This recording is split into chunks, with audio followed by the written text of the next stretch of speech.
Baik, terima kasih ya. Selamat pagi menjelang siang rekan-rekan sekalian.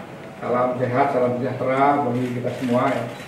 Pagi hari ini tadi kami kedatangan tamu dari DPRP dan dari Koalisi Rakyat Papua ya. Koalisi Rakyat Papua, DPRP dan Koalisi Rakyat Papua ini menyampaikan beberapa hal pada kami untuk kemudian dirasa perlu nanti kami tindak lanjuti. Yang pertama adalah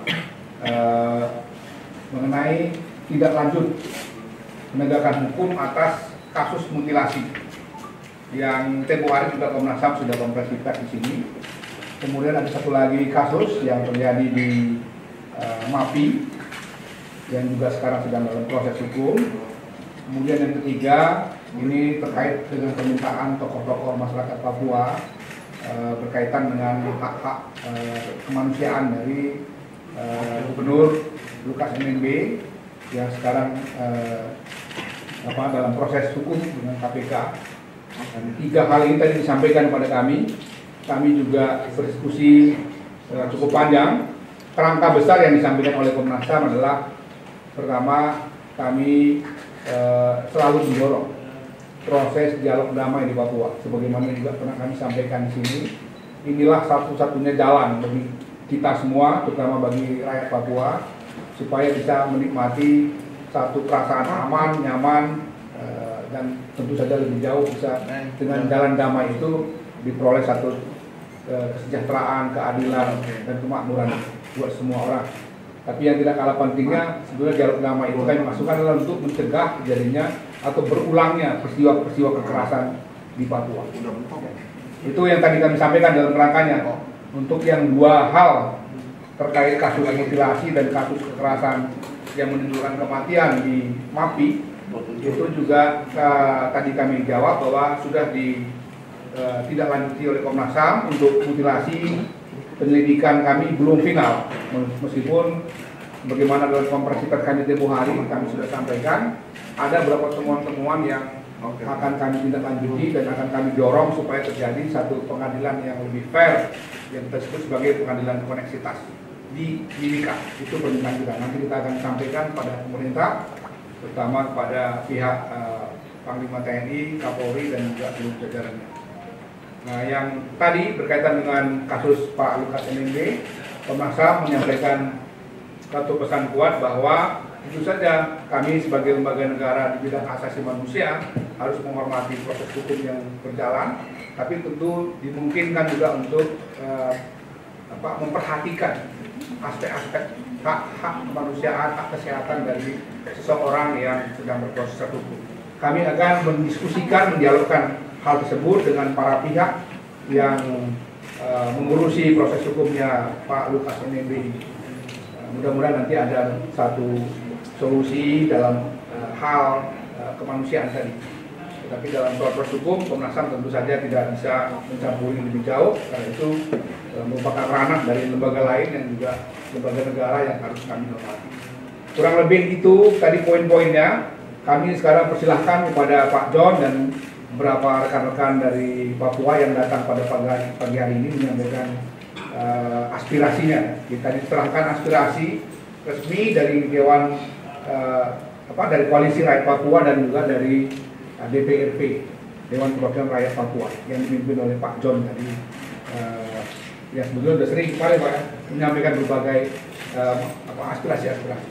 Dan selama ini juga dengan DPRP kita punya banyak kerjasama, terutama dengan kantor perwakilan kami dalam mengatasi masalah-masalah kekerasan, kemanusiaan, pengungsi dan lain-lain. Saya persilakan Pak John dan beberapa rekan lain untuk menyampaikan maksud dan tujuannya. Silakan. Selamat siang rekan-rekan media. Kami tim DPR Papua yang dimintakan perkebunan untuk menyampaikan aspirasi masyarakat secara langsung ke Jakarta, dan hari ini puji Tuhan kami datang ke Komnas HAM RI untuk menyampaikan aspirasi tentang 3 hal sebagaimana telah disampaikan oleh Pak Ketua terkait dengan kasus mutilasi. Perlu saya sampaikan bahwa manusia seutuhnya itu bukan binatang yang harus dipotong-potong seperti yang terjadi di Mimika pada tanggal 20 Agustus 2022. Ini sebuah penghinaan bagi manusia yang adalah ciptaan Tuhan. Untuk itu kami datang ke Komnas HAM mendorong dan meminta Komnas HAM untuk menyampaikan kepada Panglima TNI agar pelaku-pelaku ini diproses hukum, dipecat dengan tidak hormat, dan keluarga menyampaikan agar dihukum mati. Itu yang disampaikan kepada DPR Papua. Pengadilannya terbuka, disaksikan oleh keluarga korban agar keluarga korban dapat merasa puas dengan pengadilan yang terbuka di Timika. Yang kedua, terkait dengan kasus MAPI, ini kekerasan penganiayaan pada tanggal 30 sampai dengan 31 Agustus 2022 di MAPI yang pelakunya adalah non-organik, yang Timika juga sama. Kami selalu menyampaikan agar pemerintah tidak lagi mengirim pasukan non-organik ke Papua, tetapi faktanya masih. Untuk kasus MAPI, 10 orang anggota tidak mau memberikan keterangan kepada Komnas HAM. Untuk itu, kami meminta untuk Panglima TNI dapat melakukan intervensi agar proses hukum dapat berjalan transparan dan memberikan rasa puas kepada keluarga korban. Terkait kasus MAPI juga, pada waktu pemakaman, oknum anggota menaruh uang di atas peti jenazah. Ini sebuah penghinaan bagi kami. Mungkin mereka merasa itu uang kepala atau bayar apa. Tidak. Pola kami bukan begitu. Orang Papua untuk menyelesaikan sebuah masalah itu setelah yang bersangkutan dikubur. Ini pola-pola yang tidak bagus. Untuk itu, untuk 2 hal ini kami meminta Komnas HAM untuk dapat mendorong Panglima TNI pertama untuk mengevaluasi penugasan pasukan non-organik di Papua. Yang kedua, agar 2 kasus ini dapat diproses secara hukum, terbuka dan disaksikan oleh masyarakat Papua. Untuk yang ketiga, terkait dengan aspirasi dari Koalisi Rakyat Papua, DPR Papua telah menerima aspirasi itu pada tanggal 20 September di Jayapura. Kami datang ke Komnas HAM terkait dengan proses hukum terhadap Gubernur Papua Lukas NMB. Kami menyampaikan aspirasi yang disampaikan oleh masyarakat terkait dengan kesehatan beliau yang masih memerlukan pengobatan. Untuk itu, demi kemanusiaan, kami meminta agar pihak KPK mempertimbangkan kondisi kesehatan dengan memperlakukan secara manusiawi, tidak mengambil langkah-langkah yang kemudian dapat kami duga dapat menimbulkan konflik. Kita mau menyelesaikan masalah, tetapi jangan kemudian menimbulkan persoalan baru. Kami orang Papua ingin damai, ingin tenang, ingin nyaman tinggal di atas negeri kami. Kami juga menyampaikan terkait dengan beberapa statement-statement yang menyampaikan seakan-akan dana otsus kita korupsi. Tidak. Dana itu kami gunakan. Kami DPR Papua yang biasanya mengesahkan. Kami yang menyusun perdasus penggunaannya. Penggunaannya telah kami gunakan sesuai dengan amanat Undang-Undang Otsus. Kami telah membuat perdasus nomor 25 tahun 2013. Dibagi sesuai dengan program yang juga dirasakan oleh masyarakat. Jadi adalah keliru kalau kita disebut melakukan penyimpangan yang luar biasa seperti yang disampaikan oleh oknum tertentu di Jakarta. Saya lihat ini sebuah upaya-upaya sadar yang mungkin ingin membentuk opini seakan-akan kami orang Papua tidak mampu membangun tanah Papua. Bapak Ibu bisa lihat perubahan yang terjadi 30 tahun yang lalu dengan hari ini tentu berbeda. Banyak perubahan sudah terjadi, baik fit dengan fisik ya. Jadi kalau itu dilahap habis, dari mana dulu kita bangun pembangunan di Papua? Mungkin itu sedikit tambahan dari saya.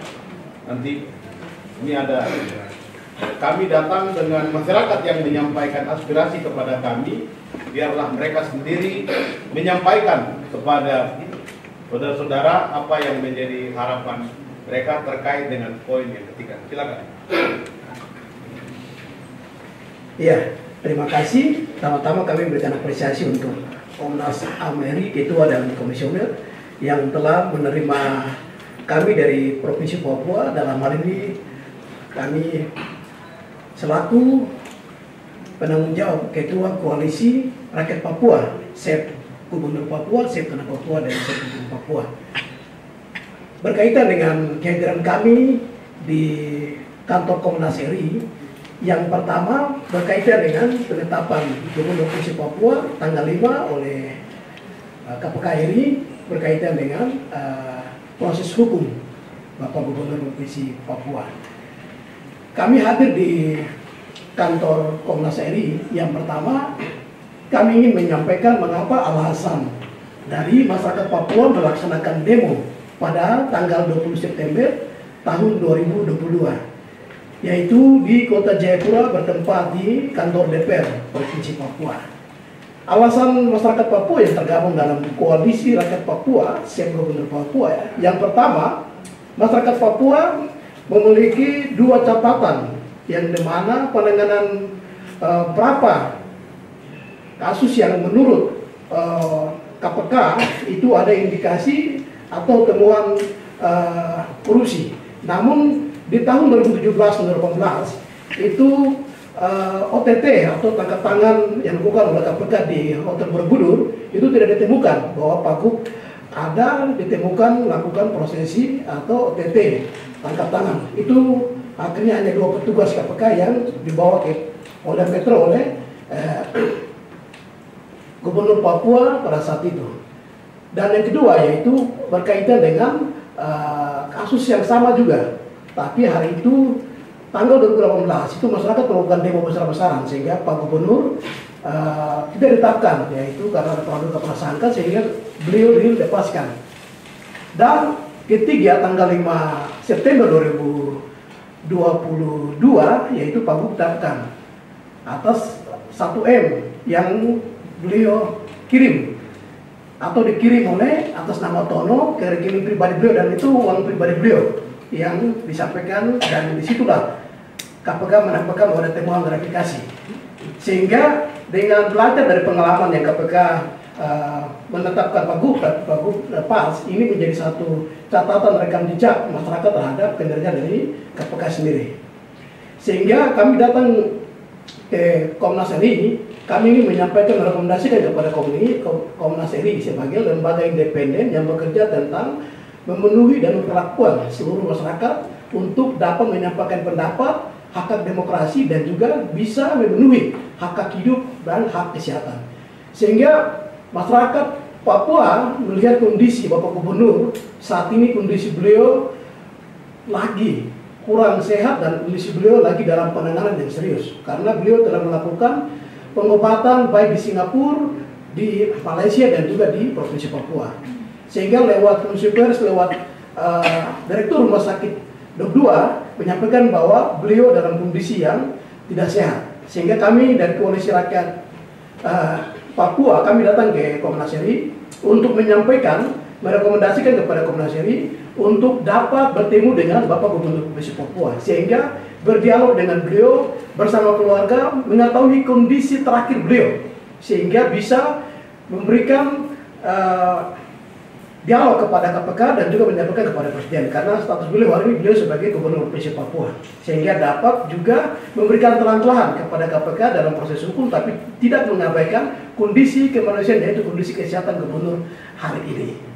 Dan yang berikut kami merekomendasikan kepada Komnas RI untuk memberikan kewenangan penuh kepada Gubernur dan keluarganya untuk memilih siapa dokter atau rumah sakit yang mereka percayakan, sehingga secara keputusan keluarga dan gubernur itu dipenuhi, sehingga dalam rangka kepuasan dalam melayani gubernur, beliau ini tokoh orang Papua. Kami berharap untuk bagian-bagian yang sangat prinsip ini Komnas RI dan juga KPK dan menyampaikan kepada Presiden untuk bisa mempertegas ini menjadi satu rekomendasi dari kami. Dan yang ketiga, kami mohon untuk Komnas RI tolong untuk mengambil langkah-langkah cepat ke tanah Papua. Karena kondisi Papua hari ini, karena Pak Gubernur ini merupakan tokoh orang Papua yang banyak membuat prestasi kemajuan di tanah Papua. Selama beliau 10 tahun, beliau sudah mengukir karya-karya besar tanah Papua. Sehingga masyarakat sangat mendukung proses hukum dan masyarakat mengawal beliau dalam proses hukum yang untuk masyarakat ada indikasi politik yang ikut bermain dalam proses ini menuju ke 24. Sehingga kami berharap untuk KPK untuk bisa segera turun bertemu dengan Presiden, bertemu dengan gubernur untuk segera penyelesaian ini, karena kami takut dimanfaatkan oleh pihak yang lain untuk memprovokasi, provokator dan bisa menciptakan kondisi Papua konflik, dan ini kita tidak mau, karena gerakan Koalisi Rakyat Papua adalah gerakan demo damai dan gerakan proporsional. Kita menemui semua pihak untuk memastikan Papua damai dan memastikan bahwa proses ini harus berjalan proporsional, menjaga independensi, proporsional dan tidak terlibat dalam kepentingan politik yang mengganggu Kamtibnas dan mengganggu prosesi yang sebenarnya harus berjalan sesuai dengan aturan main yang berlaku. Terima kasih, itu saya kami sampaikan. Ya, terima kasih ya. Jadi untuk dua hal yang pertama, kasus mutilasi dan kasus MAPI, karena itu menyangkut peristiwa hak asasi manusia yang bahkan sudah kami selidiki, yang mutilasi akan melakukan pendalaman lagi nanti Pak Anam dengan tim dan kepala perwakilan. Kemudian yang MAPI prosesnya masih setengah jalan. Kami tentu saja akan seperti mandat undang-undang yang kami miliki, kami akan memberikan rekomendasi dalam rangka penegakan hukum terhadap dua kasus itu.